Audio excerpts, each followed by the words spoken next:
क्योंकि ये जिंदगी है महाभारत, पहली बात।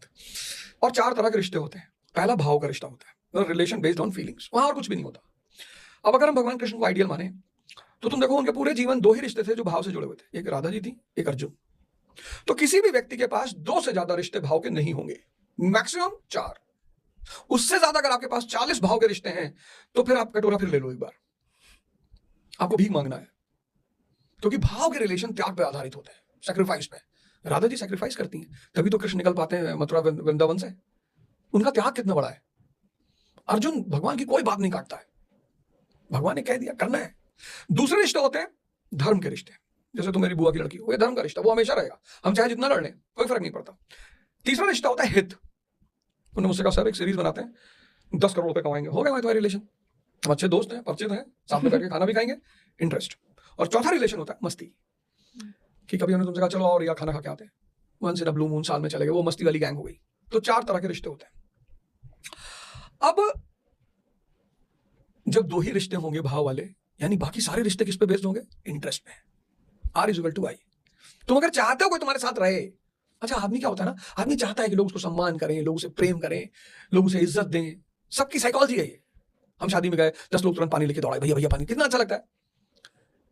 आजकल मैं जैसे कहीं जाता हूं और 2-4 लोग दौड़ के पास में आते हैं, अरे भैया बहुत अच्छी फीलिंग आती है। मैं सोचता हूं ऐसे सबको आती होगी, और निश्चित तौर पे आती होगी। अब क्या है कि ये जो 20 साल के बाद आपके जीवन से महाभारत शुरू हो रही है, यहां अगर आपने विजडम वाले डिसीजंस लिए, गर्लफ्रेंड भी चाहिए, बॉयफ्रेंड भी चाहिए, कार भी चाहिए, घर भी चाहिए, अच्छी बात है, बिल्कुल चाहिए, लेकिन ये सब किसके बाय प्रोडक्ट है, पावर के। तो आप जीवन का पहला फेज पावर अर्जित करने में लगा दो। एक अच्छे डॉक्टर बन जाओ, एक अच्छे इंजीनियर बन जाओ, IAS बन जाओ, MP बन जाओ, MLA, it's your choice. Entrepreneur बन जाओ, तुम तो एंटरप्रेन्योर ही हो ना।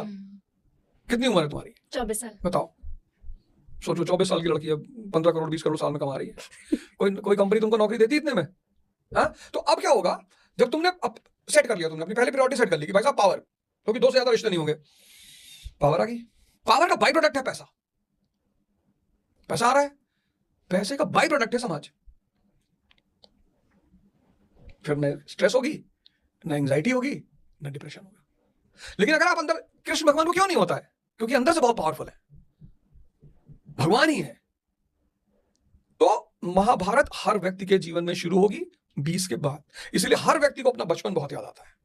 तुम देखो जैसे लोग, अब तुम 24 की हो, जब तुम 44 की होगी ना, तुमको अपना स्कूल बहुत याद आएगा, स्कूल फ्रेंड्स बहुत, बड़ी एक अजीब, अभी नहीं होगा, 44 पे होगा।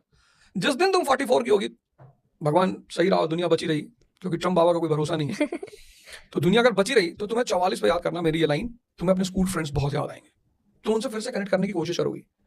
क्योंकि लड़ते लड़ते लड़ते लड़ते लड़ते लड़ते जिंदगी इतना एग्जॉस्ट हो चुकी होगी ना, कि तुम्हें वो ग्रुप चाहिए जिनसे तुम बिना मतलब बात कर सको, हंस सको, नाच सको, क्योंकि अब तो प्रोफेशनल हो तुम। सही बात है। तो अब जितना ज्यादा तुम अपने स्कूल फ्रेंड्स के साथ खुली हो, वो सबके साथ नहीं हो सकता। तो अगर आप इन सबसे बचना चाहते हो तो महाभारत को समझो और अपने आप को अंदर से पावरफुल बनाओ, ध्यान से, योग से, साहित्य से,